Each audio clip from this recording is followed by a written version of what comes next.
नमस्कार जोहार, आपका स्वागत है खबर छत्तीसगढ़ में। तो आइए जानते हैं छत्तीसगढ़ के हर छोटे बड़े शहर से 25 फटाफट बड़ी खबरों को। इससे पहले यदि आप वीडियो को लाइक नहीं किए तो लाइक कर दीजिए और चैनल में नए हैं तो चैनल को सब्सक्राइब कर लीजिए। और आप वीडियो को कहां से देख रहे हैं कमेंट बॉक्स में हमें जरूर बताइए।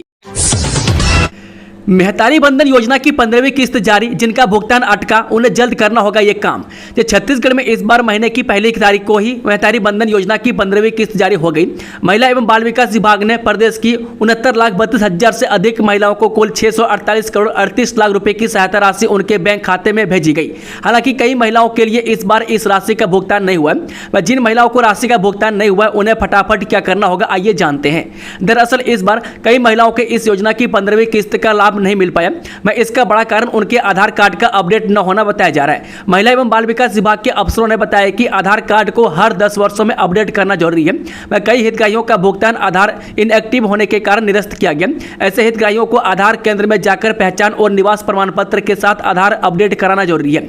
महिलाओं से अपील है कि वह अपना आधार कार्ड अपडेट कराएं ताकि राशि के भुगतान में किसी भी प्रकार की दिक्कत न हो और ताकि अगले किस्त का भुगतान किया जा सके। दिनेश मिरानिया के परिवार को मिलेगी 20 लाख रुपए की सहायता राशि, सीएम साय का ऐलान।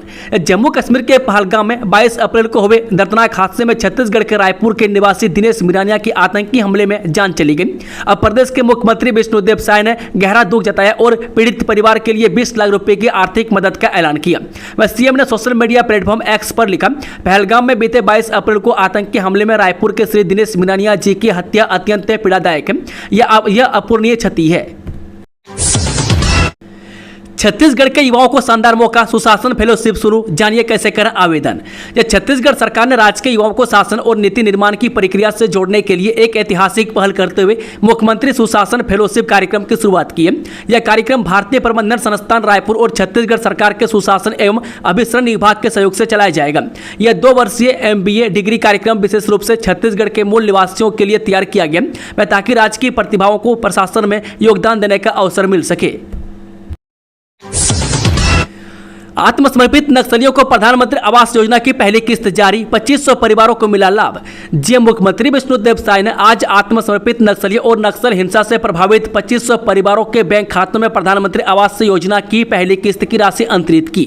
उन्होंने मंत्रालय में वर्चुअली आयोजित कार्यक्रम में आवास निर्माण की पहली किस्त प्रति परिवार 40,000 रुपये के मान से कुल 10 करोड़ रुपये हितग्राहियों के खातों में अंतरित किए। राज्य के आत्मसमर्पित नक्सलियों और नक्सल हिंसा से प्रभावित परिवारों के लिए 15,000 आवास स्वीकृत किए गए।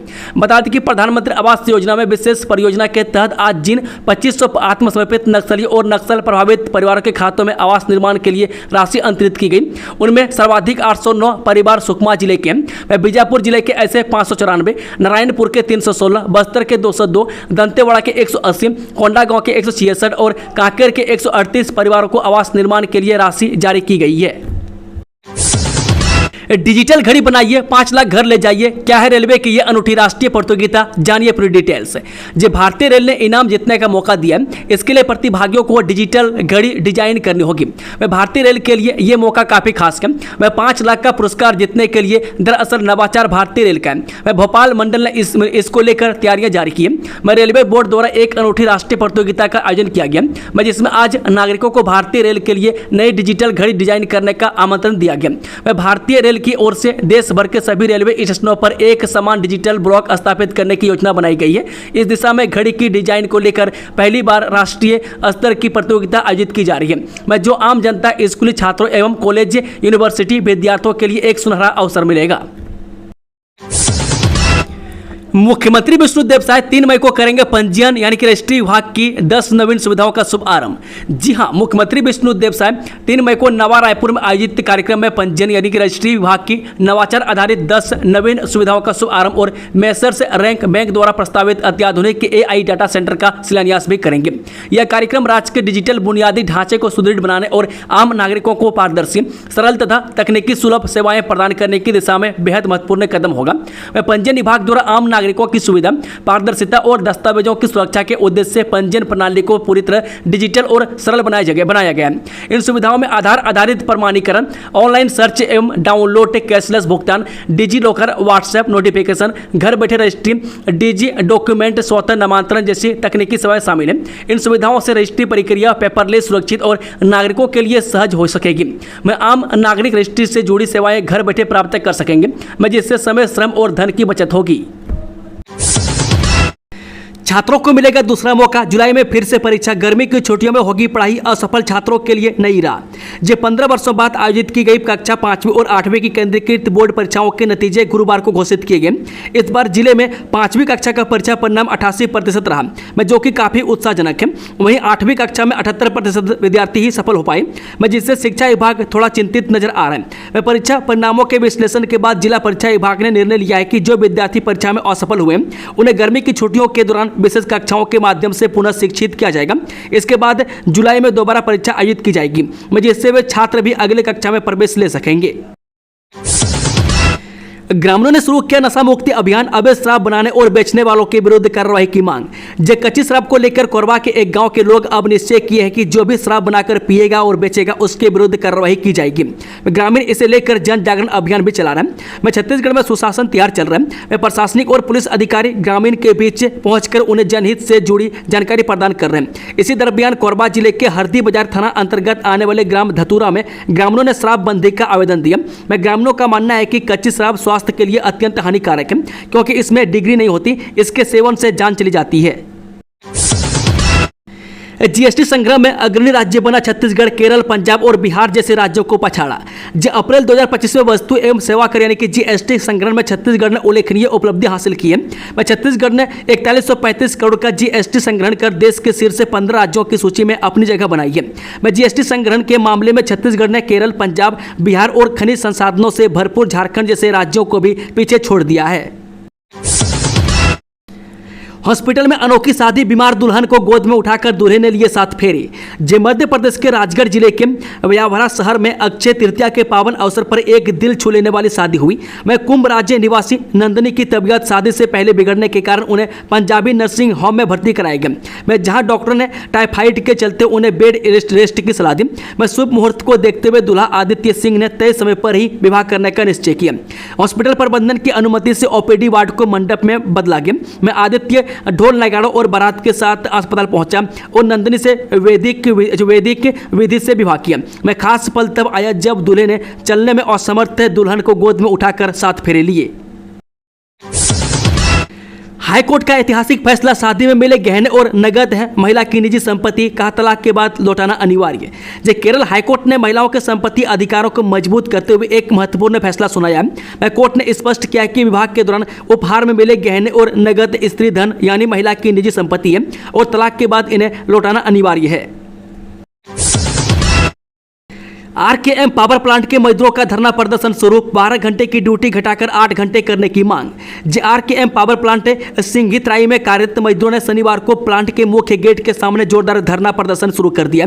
मजदूरों की प्रमुख मांग है कि वर्तमान में लागू 12 घंटे की ड्यूटी व्यवस्था को समाप्त कर 8 घंटे की मानक ड्यूटी अवधि लागू की जाए। धरने में प्लांट के लगभग सभी मजदूर शामिल हैं और एकजुट होकर अपनी आवाज बुलंद कर रहे हैं। मजदूरों का कहना है कि जब तक उनकी मांगों को पूरा नहीं किया जाता तब तक धरना प्रदर्शन जारी रहेगा। छत्तीसगढ़ में कुदरत का कहर, 12 जिलों में ऑरेंज अलर्ट, अगले 3 दिनों तक तेज आंधी तूफान और ओलावृष्टि की संभावना। मई की शुरुआत के साथ ही छत्तीसगढ़ में मौसम ने अचानक करवट ले ली है। जहां अप्रैल के अंत तक प्रदेश तेज गर्मी से जूझ रहा था, वहीं अब आंधी, बारिश और ओलावृष्टि ने हालात बिगाड़ दिए। राजधानी रायपुर समेत प्रदेश के 12 जिलों में मौसम विभाग ने ऑरेंज अलर्ट जारी किया। अगले 3 दिनों तक खराब मौसम बने रहने की संभावना जताई गई है। बता दें कि गुरुवार को रायपुर में करीब 70 से 74 किलोमीटर प्रति घंटे की रफ्तार से तेज आंधी चली, जिससे बिजली के खंभे उजड़ गए, पेड़ गिर गए और कई मकानों को नुकसान पहुंचा। दोपहर तक धूप खिली थी, लेकिन 3 बजे के बाद मौसम अचानक बदल गया और शहर में अंधेरा छा गया। इसके बाद तेज हवाओं और बारिश के साथ ओले गिरने लगे, जिससे जनजीवन पूरी तरह प्रभावित हो गया। रेल यात्रियों की बड़ी समस्याएं, फिर थमेंगे वंदे भारत सहित 20 ट्रेनों के पहिए, 7 मई तक रहेगी रद्द। जिरेल मंडल बिलासपुर झारसूगड़ा के बीच चौथी लाइन काम खत्म होगा। वहीं इसके बाद अब नागपुर डिवीजन के राजनांदगांव से कलमना स्टेशन के बीच तीसरी लाइन का काम शुरू हो गया है, जिसके चलते एक फिर रेल यात्रियों की समस्याएं बढ़ गई है। दरअसल रेलवे विभाग ने हावड़ा मुंबई की मुख्य ट्रेनों के साथ वंदे भारत और बरौनी सहित 20 से अधिक ट्रेनों को 7 मई तक अलग अलग दिनों में रद्द करने का निर्णय लिया। दक्षिण पूर्व मध्य रेलवे बिलासपुर जोन अंतर्गत नागपुर मंडल के राजनांदगांव से कलमना रेल खंड के बीच तीसरी रेल लाइन को गोंदिया रेलवे स्टेशन से जोड़ने का कार्य, इलेक्ट्रॉनिक इंटरलॉकिंग कार्य 4 मई और 5 एवं 6 मई तक किया जाएगा। रेलवे के अनुसार राजनांदगांव से कलमना तक बनने वाली तीसरी लाइन 228 किलोमीटर है, जिसकी लागत 3544 करोड़ रुपये बताई गई है। सोनल का राजनांदगांव में शानदार स्वागत, बैंकॉक में किया छत्तीसगढ़ का नाम रोशन। जो महिला बेसबॉल खिलाड़ी सोनल मरकाम गुरुवार को छत्तीसगढ़ का नाम रोशन कर राजनांदगांव लौटी। रेलवे स्टेशन पर समर्थकों ने सोनल मरकाम को फूल मालाओं से लाद दिया। बड़ी संख्या में लोग बेसबॉल खिलाड़ी सोनल मरकाम का स्वागत करने मिठाई लेकर पहुंचे थे। थाईलैंड की राजधानी बैंकॉक में आयोजित 4BFA महिला बेसबॉल एशियन कप क्वालिफायर का आयोजन 23 से 29 अप्रैल को हुआ, जिसमें भारतीय बेसबॉल टीम में राजनांदगांव से सोनल मरकाम ने प्रतिनिधित्व किया। भारत ने ग्रुप के सभी मैच जीतकर टॉप पर अपना स्थान बरकरार रखा। फाइनल में जरूर टीम इंडिया हार गई। कांग्रेस भवन नवनिर्माण के लिए तोड़फोड़ शुरू, व्यापारियों का स्टे हुआ खारिज। जे शहर के जय स्तंभ चौक स्थित कांग्रेस भवन के जर्जर स्ट्रक्चर को तोड़ने के लिए कांग्रेस कमेटी के द्वारा शुक्रवार सुबह तोड़फोड़ की कार्रवाई शुरू की गई। तोड़फोड़ करने को लेकर लंबे समय से कांग्रेस भवन की दुकानों में स्थापित व्यापारियों और कांग्रेस के बीच विवाद चल रहा था। कुछ माह पूर्व कांग्रेस ने यहां बनी लगभग 20 दुकानों को तोड़ने की कार्रवाई शुरू की, तब व्यापारी उसके खिलाफ भाड़ा नियंत्रक कोर्ट चले गए और जहां से तोड़फोड़ की कार्रवाई रोकने स्टे ला लिया था। इसके बाद मामला रायपुर के भाड़ा नियंत्रक कोर्ट पहुंचा, जहां व्यापारियों का स्टे आवेदन खारिज हो गया। इसके बाद कांग्रेस द्वारा जर्जर भवन को तोड़े जाने की कार्रवाई शुरू की गई। छत्तीसगढ़ में मंत्री न बन पाने का कारण भाजपा है। अगर भाजपा क्लीन चिट देगी तभी मंत्री बनेंगे उप मुख्यमंत्री टीएस सिंहदेव।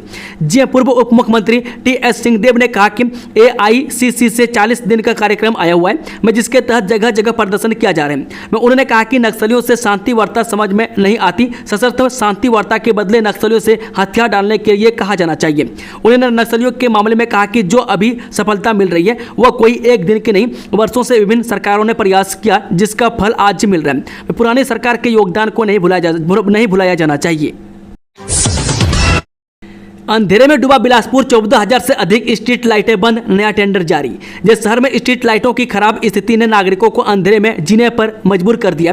नगर निगम के अनुसार शहर में कुल 34,330 स्ट्रीट लाइटें हैं, जिनमें से 14,000 से अधिक वर्तमान में खराब हैं। इस समस्या के समाधान के लिए निगम ने पहले 5 करोड़ 5 लाख रुपये का टेंडर जारी किया था, जिसे तकनीकी खामियों और वित्तीय नुकसान के कारण रद्द कर दिया गया। अब 5 करोड़ 48 लाख रुपये का नया टेंडर जारी किया गया, जिसमें 14,500 स्ट्रीट लाइटों की मरम्मत और 750 नए खंभों की स्थापना का प्रावधान है। इस टेंडर की अंतिम तिथि 1 मई 2025 थी। कोतवाली पुलिस ने लूटपाट गैंग का 48 घंटे के भीतर किया भंडाफोड़, लूटपाट के 3 आरोपी गिरफ्तार। जब बड़पारा रेलवे स्टेशन मार्ग पर युवक से मारपीट कर नकदी और मोबाइल लूटने की वारदात का कोतवाली पुलिस ने 48 घंटे के भीतर खुलासा कर दिया। पुलिस ने घटना में शामिल 3 आरोपियों को गिरफ्तार कर उनके कब्जे से लूटा गया मोबाइल, नकदी के साथ वारदात में प्रयुक्त 2 बाइक R15 और पल्सर NS 200 भी बरामद कर लिए। वह लूटी गई संपत्ति की कुल कीमत करीब 2,20,000 रुपये बताई जा रही है। जानकारी के अनुसार 30 अप्रैल की शाम प्रार्थी दिगंबर एक्का अपने साथियों सचिन मिंज और राकेश मिंज के साथ कलकत्ता जाने के लिए रायगढ़ आया था। मैं तीनों बस से उतरकर पैदल रेलवे स्टेशन जा रहे थे। मैं तभी शाम करीब 5-5:30 बजे बड़पारा शराब भट्टी के पास R15 बाइक पर बैठे युवकों ने गाली गलौज करते हुए दिगंबर के जेब से 1,200 रुपये और मोटरोला कंपनी का मोबाइल फोन लूट लिया और मारपीट कर फरार हो गए। मैं घटना की सूचना पर पुलिस ने तत्काल केस दर्ज कर जांच शुरू की। मैं बड़पारा शराब भट्टी के आसपास लगे सीसीटीवी फुटेज खंगालने के बाद संदिग्धों की पहचान हुई और 2 आरोपियों अनिकेत रत्ना उर्फ टाका और जैकी खान को हिरासत में लेकर कार्यपालिक मजिस्ट्रेट की उपस्थिति में पहचान करवाई गई। पूछताछ में दोनों ने अपने एक अन्य साथी छोटू राजपूत उर्फ अजय व एक के साथ मिलकर वारदात को अंजाम देने का स्वीकार किया। पुलिस ने धरपकड़ में आरोपी छोटू राजपूत उर्फ अजय को भी पकड़ा है। खूंखार जंगली हाथी ने ले ली 22 साल के युवक की जान, मौके पर ही हुई मौत। छत्तीसगढ़ के कोरबा जिले में जंगली हाथी के हमले में 20 से 22 वर्षीय एक युवक की मौत हो गई।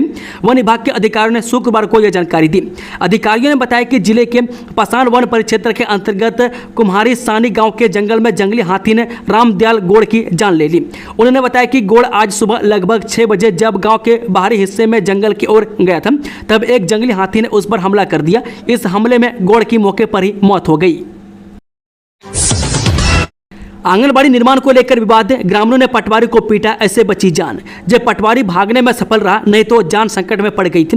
ग्रामीणों ने पटवारी के साथ मारपीट की। मामला अब पुलिस थाने पहुंच चुका है। दरअसल छत्तीसगढ़ के बलरामपुर जिले में सुशासन तिहार में प्राप्त आवेदन के निराकरण के लिए आंगनबाड़ी भवन बनाने के लिए भूमि सीमांकन करने गए राजस्व हल्का पटवारी से मारपीट करने का मामला सामने आया।